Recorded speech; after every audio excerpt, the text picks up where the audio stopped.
الحمدللہ یا رب العالمین، سب تعریفیں تیرے ہی لیے ہیں جو دلوں کے حال جانتا ہے، جو بے اولاد کو اولاد دیتا ہے، جو اندھیروں میں راستہ دکھاتا ہے، جو ٹوٹی ہوئی امیدوں کو جوڑ دیتا ہے، جو بے آس کو آسرا دیتا ہے۔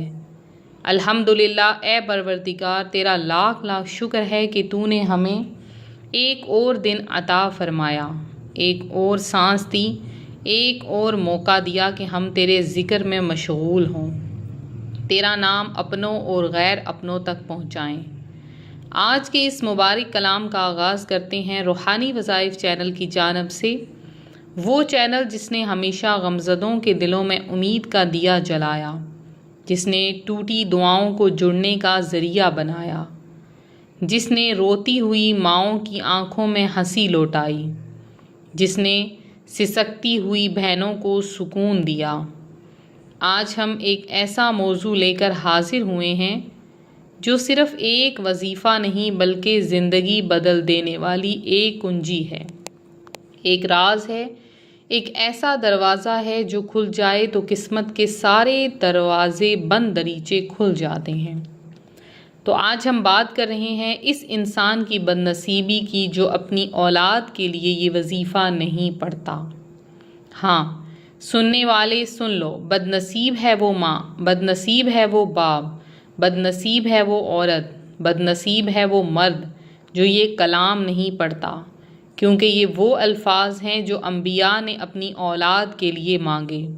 یہ وہ دعا ہے جو حضرت ابراہیم علیہ السلام نے مانگی، یہ وہ التجا ہے جو اللہ کے خلیل نے کی، وہ جلیل القدر نبی جو آگ میں ڈالے گئے مگر پھر بھی رب پر یقین نہ چھوڑا، جس نے قوم کی دشمنی میں بھی صبر نہ چھوڑا۔ اس نے اپنے بیٹے کے لیے، اپنے آنے والی نسلوں کے لیے ہاتھ اٹھا کر کہا، رب اجعلنی مقیم الصلاۃ ومن ذریتی ربنا وتقبل دعا۔ اے میرے رب، مجھے بھی نماز قائم کرنے والا بنا اور میری اولاد میں سے بھی۔ اے ہمارے رب، میری دعا قبول فرما۔ سن رہے ہو، یہ کسی عام بندے کا کلام نہیں، یہ انبیاء کی زبان سے نکلی دعا ہے۔ یہ وہ الفاظ ہیں جو عرش تک سیدھے جاتے ہیں، یہ وہ آواز ہے جسے آسمان کا فرشتہ بھی پہچان لیتا ہے۔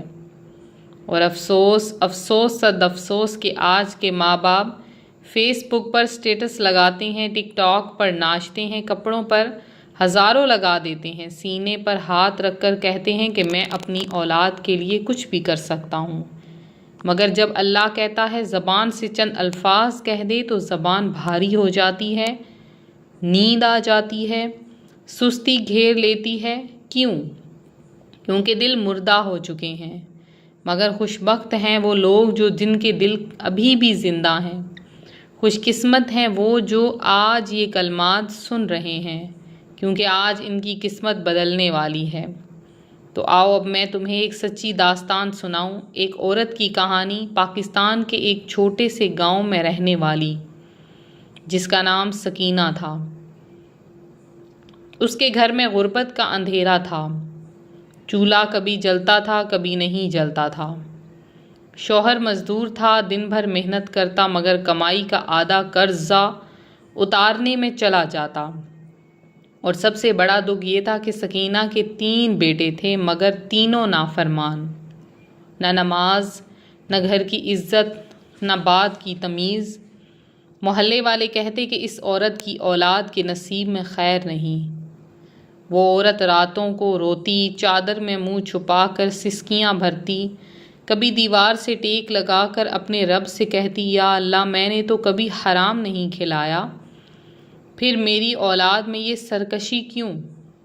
ایک دن اس نے ہمارے چینل روحانی وظائف پر یہی وظیفہ سنا، رب اجعلنی مقیم الصلاۃ ومن ذریتی ربنا وتقبل دعا۔ وہ کہتی ہے، میں نے اسی وقت وضو کیا، جائے نماز بچھائی، فجر سے پہلے کے اندھیرے میں 2 نفل پڑھے اور روتے ہوئے یہ دعا پڑھنے لگی۔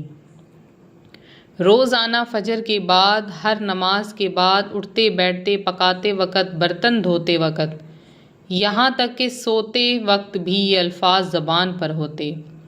اللہ کی قسم 40 دن بھی نہ گزرے تھے کہ بڑا بیٹا اپنے دوستوں کو چھوڑ کر مسجد جانے لگا۔ دوسرا بیٹا کہتا، امی مجھے بھی وضو کرنا سکھاؤ۔ تیسرا بیٹا کہتا، امی میں مدرسے میں داخلہ لینا چاہتا ہوں۔ اور آج وہ تینوں بھائی مل کر سعودیہ عرب میں کنسٹرکشن کمپنی چلا رہے ہیں۔ ہر مہینے اپنی ماں کے اکاؤنٹ میں ہزاروں ریال بھیجتے ہیں، اور سکینہ کہتی ہے کہ مجھے دنیا کی کوئی چیز اس خوشی سے بڑھ کر نہیں لگتی جب میرا بیٹا فون کر کے کہتا ہے، امی آپ میرے لیے دعا کرنا، میں مغرب مسجد میں پڑھ کر آیا ہوں۔ سن لیا؟ یہ ہے اس آیت کی تاثیر۔ اور اب آؤ دوسری کہانی سنو۔ کراچی کا رہنے والا ایک غریب شخص بشیر احمد رکشہ چلاتا تھا۔ 2 بیٹیاں تھیں۔ وہ کہتا ہے کہ میں اپنی بیٹیوں سے بہت محبت کرتا تھا، مگر اندر سے ڈر مجھے ہر وقت کھاتا رہتا تھا کہ یا اللہ کل کو ان کی شادی کیسے کروں گا، میں ان کا مستقبل کیسے بنا سکوں گا۔ ایک رات اسے بھی یہی آیت نصیب ہوئی۔ ایک بزرگ نے کہا کہ اگر بیٹیوں کے نصیب سنوارنا چاہتے ہو تو ان کے سونے سے پہلے ان کے سر پر ہاتھ رکھ کر یہ الفاظ پڑھا کرو کہ رب اجعلنی مقیم الصلاۃ ومن ذریتی ربنا وتقبل دعا۔ اس نے ایسا ہی کیا، ہر رات ان کے سر پر ہاتھ رکھ کر پڑھتا۔ ہر فجر کے بعد دونوں ہاتھ اٹھا کر کہتا، یا رب میں کچھ نہیں کر سکتا، تو ہی میری بچیوں کا والی ہے۔ دوستو آج وہ دونوں بیٹیاں ترکی میں اپنے شوہروں کے ساتھ کاروبار چلا رہی ہیں، اور بشیر احمد خود بھی عمرے پر جا چکا ہے۔ یہ ہے دعا کی طاقت۔ تو آؤ اب اسی لمحے سے یہ وظیفہ اپنے دل میں بسا لو، اپنے بچوں کے لیے زندگی بھر کی دعا بنا لو۔ یہ الفاظ صرف زبان سے نہیں، دل سے پڑھو۔ رب اجعلنی مقیم الصلاۃ ومن ذریتی ربنا وتقبل دعا۔ یعنی اے میرے رب مجھے نماز کا پابند بنا، میری اولاد کو بھی نماز کی محبت دے، ان کے قدم مسجد کی طرف موڑ دے، ان کے دل قرآن کی طرف لگا دے، ان کی زبانوں پر تیرے کلمات جاری رکھ۔ یا اللہ جو گمراہ ہیں انہیں ہدایت دے، جو بیمار ہیں انہیں شفا دے، جو قرض میں ڈوبے ہیں انہیں رزق حلال دے، جو بے اولاد ہیں انہیں اولاد صالح دے، جو اولاد والے ہیں ان کی اولاد کو نیک بنا۔ یا اللہ ہمارے گھروں سے بے برکتی، بے حیائی، نافرمانی، بدتمیزی ختم فرما دے۔ یا رب ہماری اولاد کو ہمارے دشمنوں کے سامنے جھکنے نہ دینا، انہیں اپنے در کا سوالی بنا دینا۔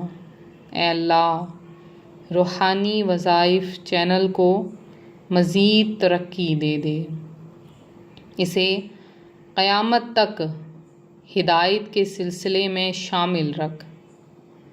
جو بھی یہاں سے یہ دعا سن کر پڑھ رہا ہے اس کے دل کے سارے اندھیرے دور فرما دے۔ یا رب ہم گناہ گار ہیں مگر تیری رحمت بے کنار ہے، ہماری لغزشوں کو معاف کر دے، ہماری غلطیوں کو نظر انداز کر دے، ہم کمزور ہیں، ہمیں اپنے ذکر کی توفیق دے۔ اور آخر میں سب مل کر دل سے کہو آمین یا رب العالمین، آمین ثم آمین۔